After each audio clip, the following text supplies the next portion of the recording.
Hi everyone, my name is Martin Koehring. I'm the head of the Economist Group's World Ocean Initiative and sustainability lead at the Economist Intelligence Unit. Welcome to this panel on blue economy and private sector impact. I mean, this is such an important topic. I mean, the ocean makes a large and growing contribution to the global economy. It drives growth in economic activity, jobs, innovation, business opportunities. The value of the blue economy is estimated at $2.5 trillion annually. That's equivalent to the size of the world's 7th largest economy. The OECD projects the ocean contribution to the global economy to double in size by 2030 compared with 2010 levels. So as you can see, this is such an important topic economically, but also for business and society. At the Economist Group's World Ocean Initiative, we have highlighted these topics in our recent report on a sustainable ocean economy 2030. And the blue economy is highlighted there as really be more than the ocean economy. But blue economy really mean a sustainable ocean economy that harnesses marine ocean resources for long-term economic development and also social prosperity, of course, but also protecting the environment in perpetuity. So the blue economy is about harnessing opportunities for creating jobs, income, and growth, but also restoring ocean health. So what does this mean for key ocean-based sectors such as seafood, shipping, coastal tourism, renewable energy? So for seafood, for example, it means harnessing the potential of aquaculture, which could provide 2/3 of seafood for human consumption by 2030. But of course in a sustainable way, so using sustainable feed and protecting fish health, for example. And we have a great speaker on aquaculture as well on our panel that we'll discuss later. And for shipping, the blue economy means decarbonizing the shipping fleet, using cleaner fuels, alternative propulsion technologies, and we'll learn a little bit more about shipping and what is happening there in terms of sustainability initiatives later on in the panel. For coastal tourism, the blue economy means harnessing the potential of ecotourism to restore fragile ecosystems and involve tourists as well in conservation initiatives, for example. And for renewable energy, it means taking advantage of the enormous potential of offshore wind and also new opportunities for green hydrogen manufacturing, for example, for wave and tidal stream energy generation. Lots of exciting innovations, and we learn more about the importance of innovation later in the panel discussion. And building a blue economy also means tackling all kinds of ocean issues from source to sea. So for example, by building a circular economy for plastics, as well as restoring the ocean's ability to fight climate change. I mean, the ocean stores around 1/3 of the world's carbon dioxide. So it's really important to understand that link with the climate as well. So there are many stakeholders that need to work together. We're bringing several of those key stakeholders together to make this transition to a blue economy a reality. So policymakers, business, NGOs, scientists, and the general public, of course, as well. And some of the ocean's cross-cutting themes highlight the need for this collaboration and the need to unlock blue finance, for example. We have several speakers that know a lot about blue finance, and ocean data and technology capabilities as well. And of course, this is the decade that is also called the UN Decade of Ocean Science for Sustainable Development. This offers a great framework for kind of a renewed emphasis on ocean science to facilitate many of the opportunities for the private sector to support a blue economy. And that's why today this panel will explore the great opportunities of the private sector in helping to build a blue economy. So I'm joined today by 4 excellent and very experienced panelists. I'm particularly excited because the panel highlights the various disciplines and the lenses through which we can examine and better understand the blue economy. So first of all, we have Amy Novogratz. She's the co-founder and managing partner at Aquaspark. This is a global investment fund that focuses on sustainable aquaculture business, building a portfolio ecosystem of companies all along the aquaculture value chain, working to solve industry challenges to develop the optimal aquaculture food system of the future. And then we have Marisa Drew. She's the Chief Sustainability Officer and Global Head for Sustainability Strategy, Advisory and Finance at Credit Suisse. She's responsible for setting the sustainability strategy and ambition for the bank and for creating and facilitating sustainable investments on behalf of Credit Suisse, wealth management, institutional and corporate clients. And then we have Elizabeth Petit Gonzalez. She's head of communications at the Sustainable Shipping Initiative. Her focus is on telling a positive story of multi-stakeholder engagement as a key driver of sustainable shipping. And last but not least, we have Ted Janulis. He's the founder and principal at Investable Oceans. His organization's mission is to simplify and accelerate market-based sustainable ocean investing across all asset classes and all sectors of the blue economy. It's great that we have such a diverse panel pulling together the multiple elements that we mentioned that are part of the blue economy: food, finance, transportation, innovation. So I would like to structure today's discussion in four parts. I mean, first of all, I would look at the blue economy and what it means for different industries.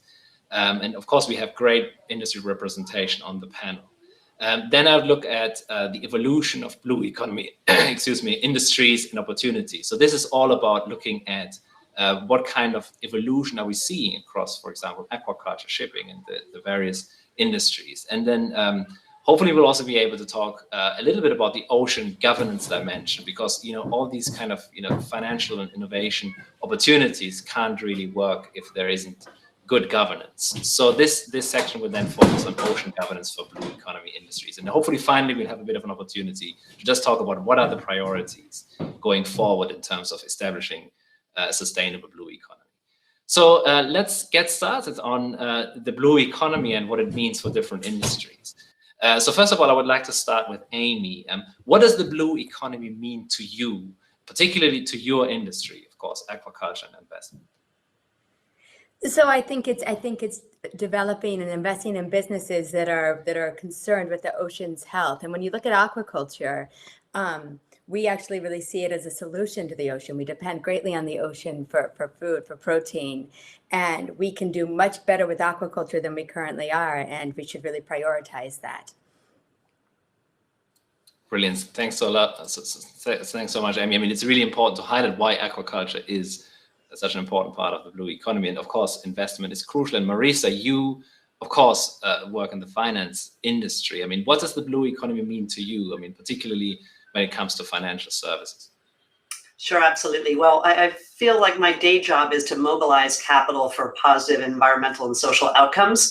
And the blue economy fits squarely in this idea that if we can find really sound and robust investment propositions, the capital will flow, and that helps us to protect and conserve this precious resource. So when we think about the oceans, I like to frame it contextually, the way we speak at Credit Suisse, along our sustainability triangle of themes.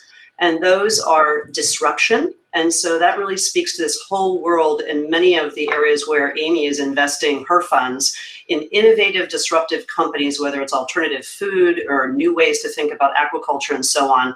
So often venture stage type businesses, earlier stage type businesses that have a high risk but very high return potential. Then the second leg of the triangle is transition, because we know we need to be moving mature industries and some of those that have been around for a very long time that haven't thought about their ocean footprint in terms of their impact every day on what they do. So this notion of helping to raise capital to finance the transition, and that could include industries that we'll talk about today, like shipping. And contextually, how do you invest behind that to allow those companies to fund the capital investment required? And then finally, the third leg of the triangle is protection or conservation. And in that arena, we're starting to see a whole emerging field that is focusing on financially material metrics to identify areas like biodiversity, which is so critical because the oceans are rich with biodiversity, which help protect our planet. But you can actually invest behind them, because what we're finding is natural capital solutions, in many cases, are more efficient or generate better returns than many man-made solutions. So these are the three themes that we think about in the ocean, and that allows us to help frame this for the investment community. Brilliant. Thanks a lot, Marisa. And it's good to have this framework. We'll also look at the different stages in which companies are. And you mentioned finance in the transition in shipping. And this is obviously something that is very important to Elizabeth. I mean, what does the blue economy mean to you, particularly to your industry, shipping? Thank you, Martin, and it's great to be here. I think for me, blue economy really means a systems view of oceans and what they do for us. You know, it's as food sources, as Amy said, as power sources, as enablers of global trade, particularly, of course, in shipping. Shipping transports the majority of goods traded globally. I think it's something like 80%. And if you look at the screen that you're watching this on, the shirt that you're wearing, at least one of these items probably traveled by sea to get to you. And not only that, but despite having the lowest sort of carbon footprint of any mode of transportation per ton transported, shipping accounts for about 3% of global GHG emissions. So as you mentioned, decarbonization is a huge challenge, particularly as the industry is only expected to grow. So if we ignore for a second that shipping happens at sea and sort of the very real impacts that it has on the marine environment, it still contributes to the impacts of the climate crisis on our oceans. So of course, as the shipping person on the panel, I'll say that a sustainable shipping industry is a big part of what we need for a sustainable blue economy, both in terms of reducing emissions, but also going beyond that and addressing and mitigating shipping's impacts on the oceans.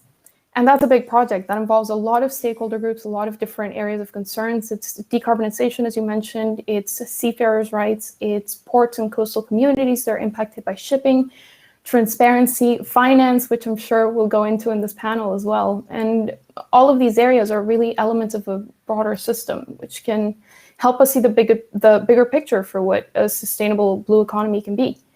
And that's just shipping. I'm sure there is just as much to talk about when we're looking at fishing, when we're looking at offshore energy, when we're looking at communities. And for us, the most important thing is to really bring these pieces of the puzzle together. So happy to be here today to have this conversation with these other sectors. Brilliant. Thanks a lot, Elizabeth. You highlighted this a really important part, which is the systems view and having different stakeholder groups and looking beyond your industry, which is really important. And that's something that, Ted, you have done throughout your career. You focus a lot on innovation. I mean, what does the blue economy mean to you, particularly to your focus on innovation? Thank you very much. We've heard some great definitions of blue economy already, starting with you, Martin, and the other panelists all had terrific definitions. If you look on our site, which is again dedicated to at-market investing, and I would stress that our focus on that is not that that's the be-all and end-all. We think that philanthropy, NGOs, governmental investment, so many other elements come together, but we try to be additive by thinking about, as Marisa's talked about as well, the capital markets element to it. So if you look at our site, you'll see energy solutions, fisheries and aquaculture, plastics, shipping and tourism, those classic horizons, if you will. But I'd like to give just a slightly different take on it, which is if you think about all the things that human beings do in the ocean around the globe, whether it's swimming or sailing or fishing, taking things out, putting things in, there's a parallel there between all those disparate and global activities and the ocean economy. And the ocean economy is also the summation of all those things that companies and individuals and institutions are doing in the oceans. And that together is the ocean economy. When we then talk about the blue economy, it's tempting to sort of point to the things that are the blue economy that we should invest in. I think it's also important to remember that a lot of the things that go on in the ocean economy aren't fixable or aren't going to go away soon or aren't going to change immediately. So I would encourage us also to think about a bluer ocean economy or a bluer blue economy.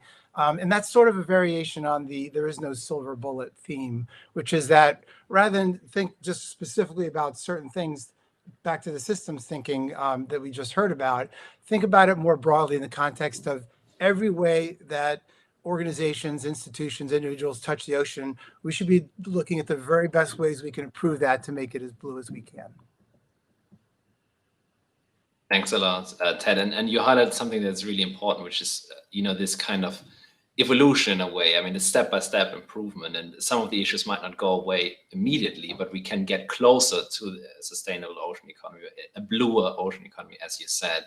And that is a nice transition as well to kind of talking about the evolution of blue economy industries and opportunities. I'd like to go back to Amy. Your fund started almost a decade ago. How has the market changed and how has your learning curve been? So we started exploring aquaculture just exactly a decade ago. And it was at a moment where conservationists were starting to say, hold on, we've been kind of saying aquaculture is a bad thing, but we actually need to get involved. And so we saw the potential for really good aquaculture. We don't need to depend on fish meal and fish oil. We can do things much more efficiently. We can control, we can find new ways to monitor for disease and treat disease, and we should be doing that.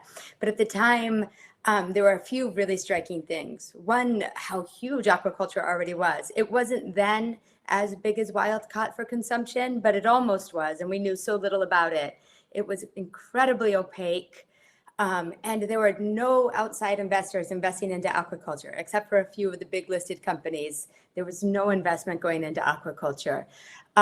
We knew technology was going to be a big solution for aquaculture, but there was very little investable technology at the time.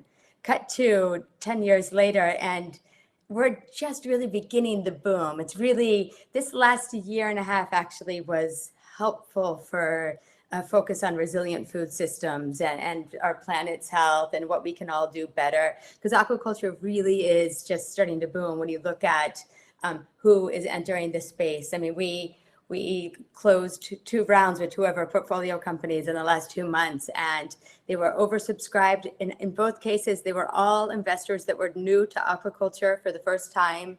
Most of the cases, they were venture investors. Investment-wise, it's heating up. Deal flow-wise, thanks to accelerators, thanks to kind of the decades of research and development that have happened before we even got involved, business plan competitions, et cetera. There is kind of a better pipeline for investable companies in aquaculture, and people are seeing the different kind of subsectors of aquaculture and different opportunities around alternative feed ingredients, around different types of systems and farming operations, technologies, disease battling. There's ample opportunity for kind of redesigning how we farm fish and shrimp.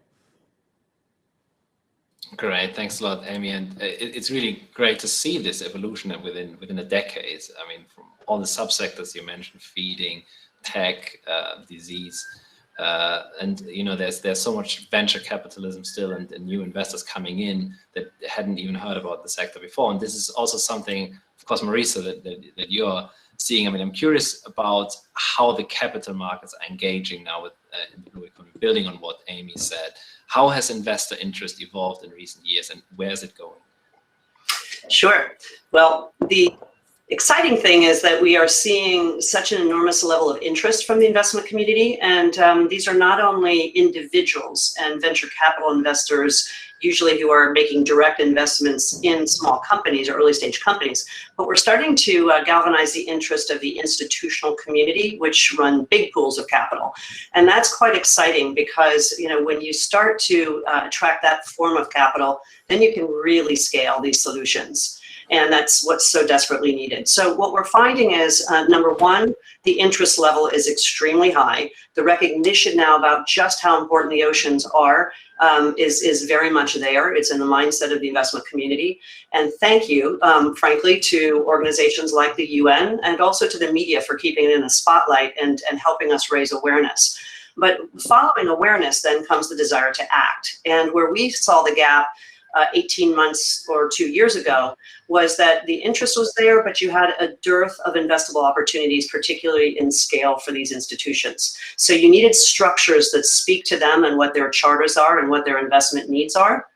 And now what we see, and this is in real time, is that there is a wonderful proliferation of investment opportunities across different asset classes. And Ted's spending a lot of time on this. So if you want a debt solution, there's an opportunity. If you want venture, we experimented in the public equity space using the concept of shareholder engagement. That is using your power as a shareholder and your voting power and your investment power to drive behavior change. And so that speaks to that transition concept that we talked about making companies more aware of their environmental footprint and then acting on that in order to create both value for themselves, but also for their investors. So what's very exciting to me is capital's moving in scale, institutional size, and if you wanted to develop a diverse portfolio, which is one of the keys to smart investing, you actually have the opportunity to begin to do that now.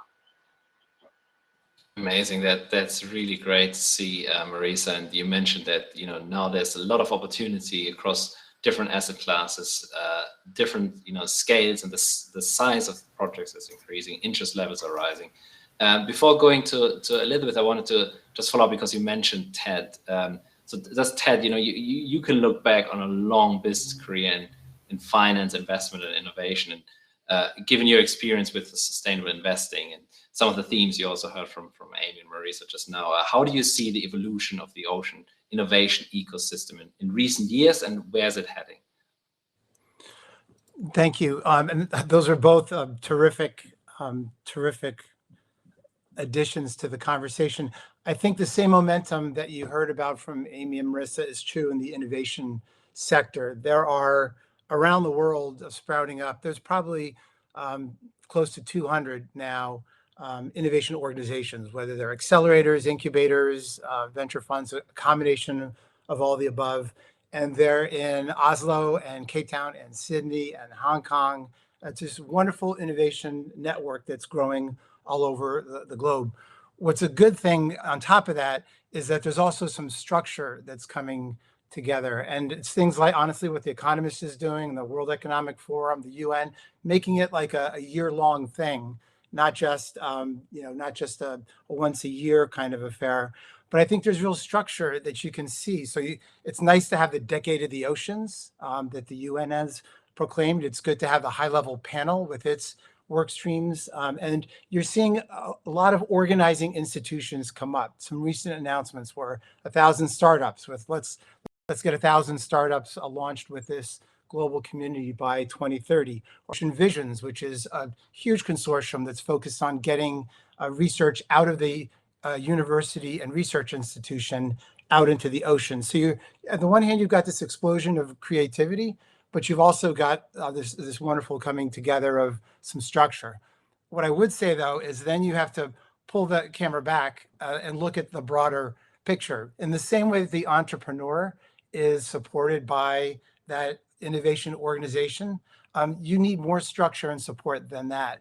And that comes back to one of the things that the UN has been so fantastic at promoting and really doing substantial work on all around the globe is capacity building. Because you can have the greatest ideas in the world, but if you don't get that nurturing and support that on one level, the incubators and accelerators give you, that investors give you, but you also need to plant those seeds in places where they'll hold and grow and survive. Whether it's trauma or generational change, they've got to be things that can really grow. So in thinking about the innovation network, I would also encourage us to not only think about the really incredible things that are being done in the laboratory and with seaweed and with plastics, all of which are fantastic and so vital, but really pull the camera back and look at the whole picture and saying, are these solving real needs? And are they being developed in places around the globe where they really can have the legal, political, technical, knowledge-based infrastructure to help them flourish over a long period of time?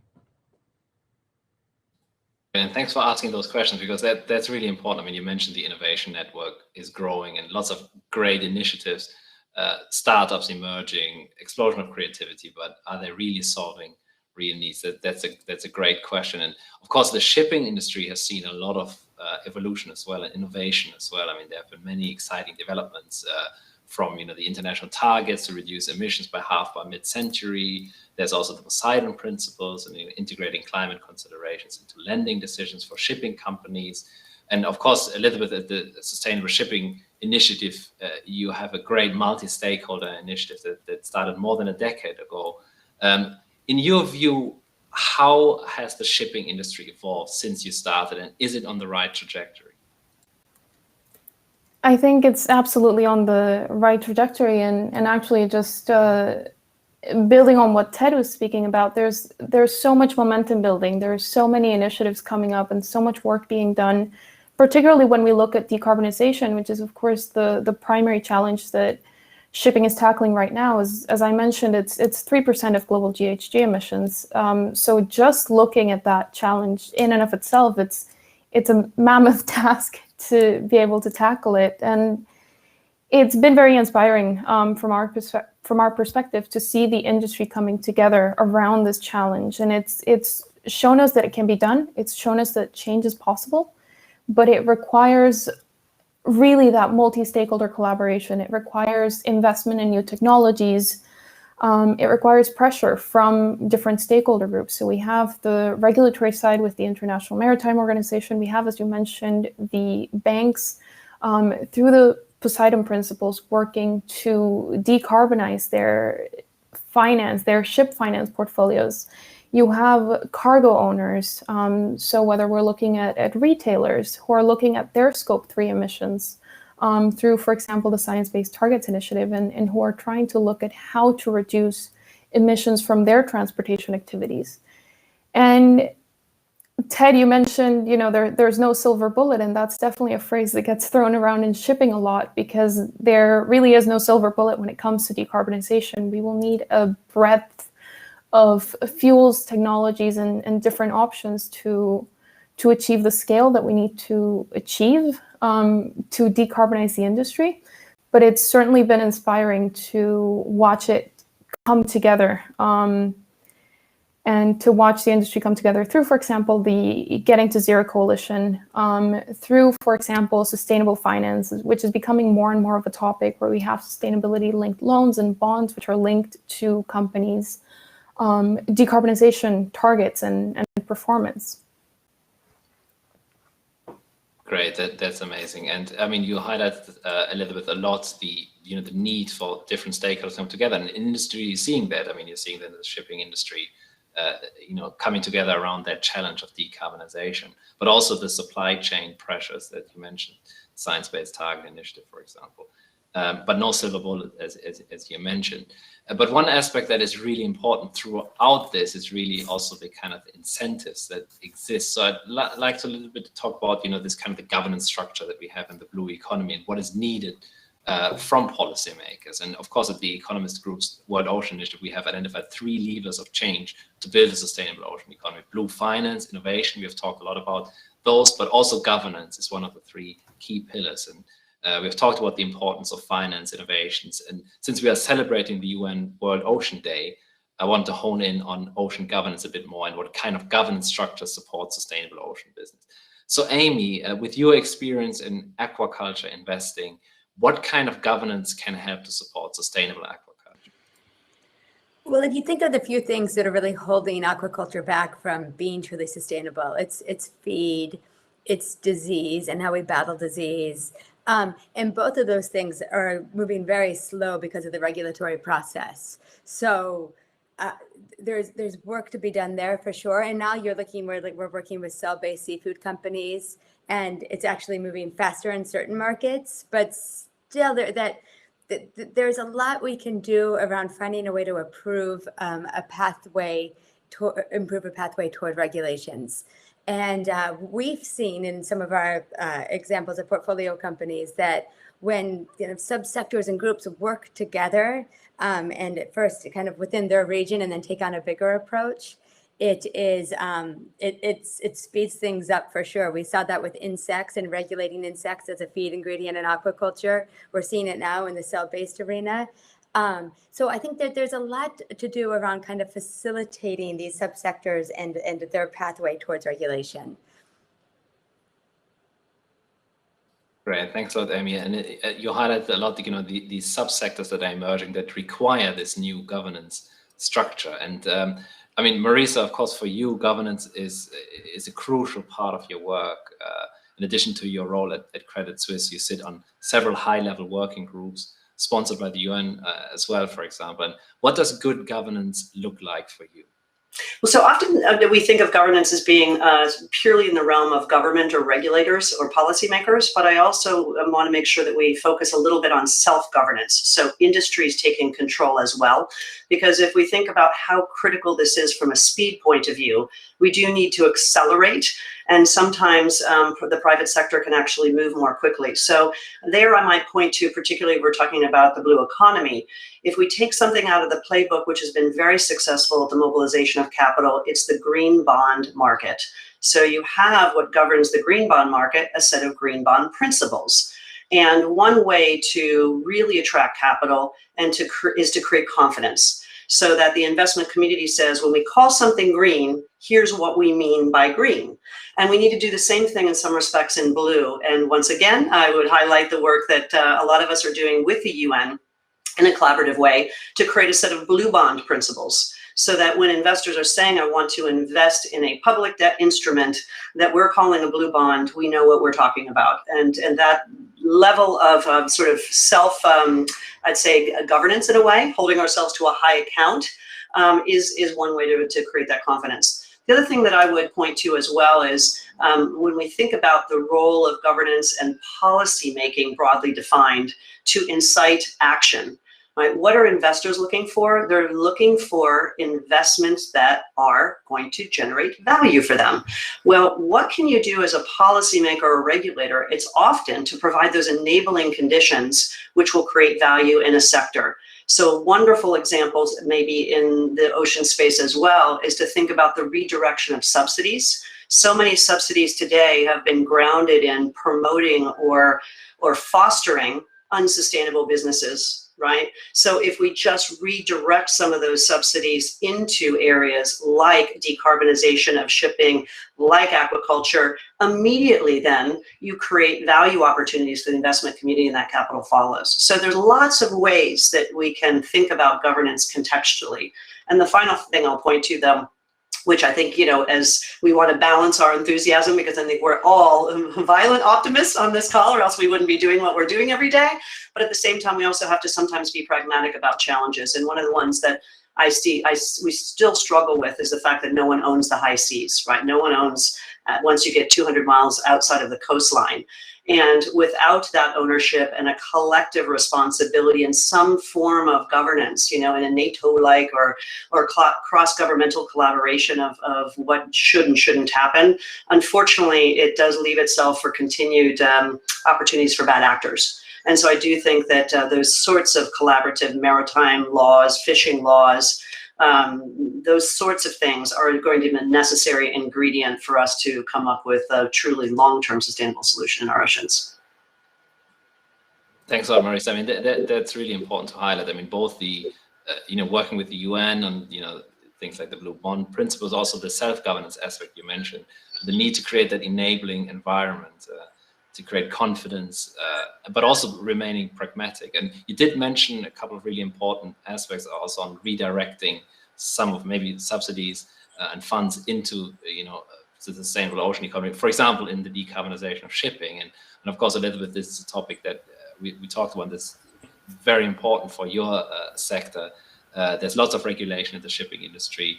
There's also, for example, energy efficiency regulation, of course, the new decarbonization targets we mentioned. What does good governance look like when it comes to building a sustainable shipping industry? Well, I think Marisa's really touched on something here when she mentioned that no one owns the high seas and no one sort of governs the high seas. And this is something that's been a huge issue for shipping, because shipping is a completely global industry. A ship will be built maybe in Japan, South Korea. It'll be owned by a shipping company that's headquartered in Canada, that then operates under the flag of Panama and travels all over the world with seafarers from India, from the Philippines. And so it's an industry that's really struggled with that governance and sort of global governance framework. And what we've learned is that it needs to be global. It absolutely needs to be global, and it needs to apply to everyone. And it needs to be multi-stakeholder. So regulation is an important part of the equation, but so is industry leadership. Across all sectors, and that sort of self-governance aspect, that transparency, is something that shipping is really sort of working toward, is improving transparency across the value chain. A couple of, I just wanted to mention as well the UN Global Compact Sustainable Ocean Principles, which are a great tool. They just released, I think it was last week, a sectoral guidance for shipping, looking at precisely what the industry can do to advance the sustainable oceans agenda. And a lot of that is through decarbonization, but there are also other issues to think about. So there's also, there's human rights, there's transparency, there's sustainable finance, there's port and coastal communities that are impacted by shipping activities. So it's really, decarbonization is the big challenge now for shipping, but we really need to look at everything, which of course it's very easy to say and much harder to do, but it is important to kind of consider all of those aspects when when we try to tackle these issues. Yes, that's a great point, Elizabeth. I mean, this holistic view is very important. You mentioned the need for transparency, but also the need for, sometimes, guidance and good guidance, the Global Compact, for example, and these partnerships and these multi-stakeholder initiatives. And of course, Ted, I mean, your work has all been about capacity building. I mean, you're focused on integrating financial initiatives into the capacity building imperative for the ocean economy. And of course, good governance is crucial to stimulate both investment and innovation. So in your opinion, what is the role of ocean governance and which challenges need to be overcome? Yeah, it's a great question. And maybe what I'll do, I know we're running short on time, so I'll just pick up Marisa's point maybe on the confidence question. Another way of talking about that, I think, is to talk about risk and in particular risk layering when you have more than one risk. So if you're an investor or a funder trying to figure out, does this model around this particular item work? If you have to also think about uncertainties with social license and regulatory and political and the environment that you're in, as those risks compound, the likelihood of getting something done goes down. If someone's got to struggle with one thing or two things, they can do that, get their mindset. But the more you can take out these uncertainties, the better chance you have for success. And I think you've heard a really good laundry list. I shouldn't call it a laundry list, but a good listing of the kinds of things that are out there. And it is a BBNJ, the high seas questions, or the local regulatory piece, or what the governments can do. I think it's another version of back to the holistic comment. You've got to keep pushing on all of those. But the more you can knock those out and de-risk the process, the easier it will be to attract investments and scale in the long term. Great, thanks a lot, Ted. And it's such an important point to highlight, the compound risk and the need for de-risking. As you mentioned, we're running out of time, unfortunately, but just a final question. I'd ask you to be very brief, please, to all of the panelists. I really want to kind of hone in on what your key priorities are. So what is your number one priority for creating a sustainable blue economy? Very briefly, please, Amy. It's to get the right investment into aquaculture, to scale some of these solutions that are already showing that they're working, to kind of make the transformation happen. It's making sure we have track record and examples and create the right framework for investing into this industry and helping to develop it in the right way. Right, thanks a lot. So yeah, I mean, getting the right frameworks, as you said, is super important. And Marisa, what is your number one priority for creating a sustainable blue economy?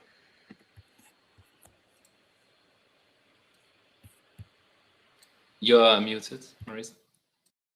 Sorry. Yeah, so it's my day job. It's my number one priority is to try to fill an entire pipeline across asset classes of blue economy options so that investors could either take the Chinese menu approach and say, I want to dip into this, this, or this, or they could build that diversified portfolio. And in order to do that, we do need some common sets of standards, some common taxonomy, some cross-stakeholder agreement, and a whole big fat dose, I think, of self-regulation and peer pressure. Because, I point to something like the Poseidon Principles. That's a voluntary organization. And when you sign on, you're committing to do certain things. And I think then all of a sudden, when you get enough people saying, I'm going to sign on to something like that, immediately then what do? You now create almost the bar for what good looks like, and that crowds in other like-minded actors. So that's an exciting place for us to, I think, drive toward as we think about our wonderful ocean economy. Brilliant, thanks a lot, Marisa. And that peer pressure that you mentioned, I mean, that is definitely something that is happening. We actually discussed several of those instances where there's now a focus on towards sustainability, which is great, and that is a kind of a drive to the top rather than a race to the bottom. So that's great. And Elizabeth, what is your number one priority for creating a sustainable blue economy? So I'll kick us off with a bit of a cliche, which is dialogue and collaboration. And I'll sort of keep hammering on about we need dialogue and collaboration across sectors to be able to make this happen. But I actually wanted to close on a slightly different note, bringing it back to this year's theme of life and livelihoods.